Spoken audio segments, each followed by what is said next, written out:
encore une fois, il n'y a pas de conflit avec les actionnaires. Enfin, on a des divergences de point de vue.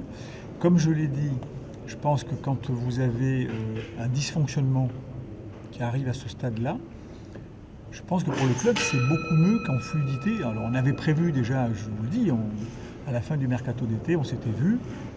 On avait expliqué qu'on ne pouvait pas travailler dans ces conditions-là, mais dans un souci de préserver le club, la pérennité, la continuité, on était prêt à aller jusqu'à la fin de la saison. Bon, on s'est mis d'accord contractuellement, fin d'année, tout est réglé. Et puis ce mercato-là, il a encore amplifié les dysfonctionnements. Donc à un moment donné, vous dites stop, parce qu'il faut être cohérent avec les gens qui travaillent dans le club. Il faut pouvoir regarder les gens dans les yeux, le coach, la cellule, et leur dire non, tel joueur, il n'est pas venu parce que sa femme ne voulait pas venir.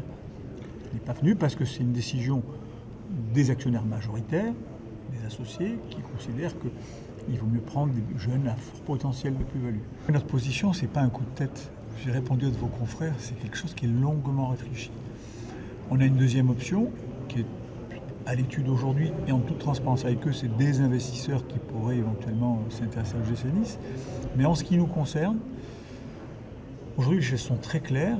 On va être là pour accompagner le club. Je respecte énormément ce club. On a beaucoup d'affection pour tous nos salariés, pour nos supporters.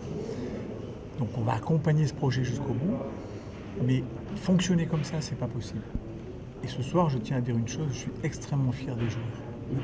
Parce que les joueurs, ils ont pris quelques coups quand même ces derniers temps, un peu de la part de tout le monde, et moi je leur ai dit avant que j'étais très fier d'eux, très fier de les avoir choisis, et je suis très heureux de cette victoire.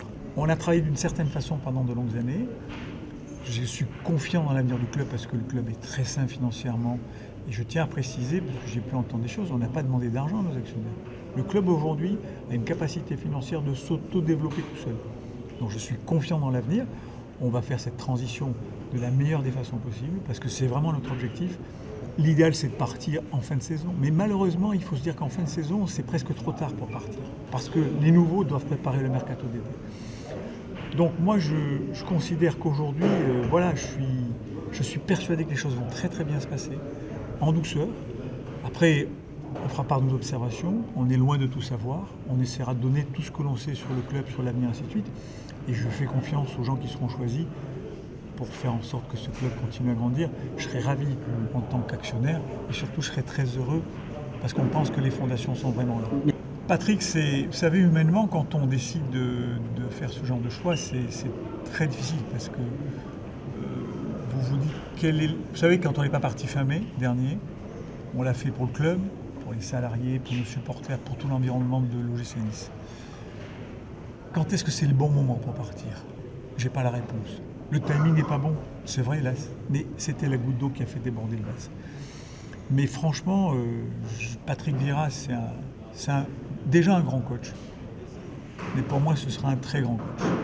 C'est quelqu'un qui a les épaules solides, qui humainement est remarquable. Et si on en est arrivé là, c'est aussi pour pouvoir le regarder dans les yeux. Parce que moi, quand je passe des semaines, des mois à décider des joueurs qu'on va prendre et qu'au dernier moment on ne les prend pas, je ne peux pas lui mentir. On a pu mentir pendant quelques semaines, raconter, embrouiller les pistes. On ne sait pas faire ça avec Julien Fournier. On préfère être franc, c'est des fois délicat, ça nous amène à des décisions comme on les a prises, avec un timing tel qu'il est. Mais je pense que la franchise, il faut l'avoir. Voilà.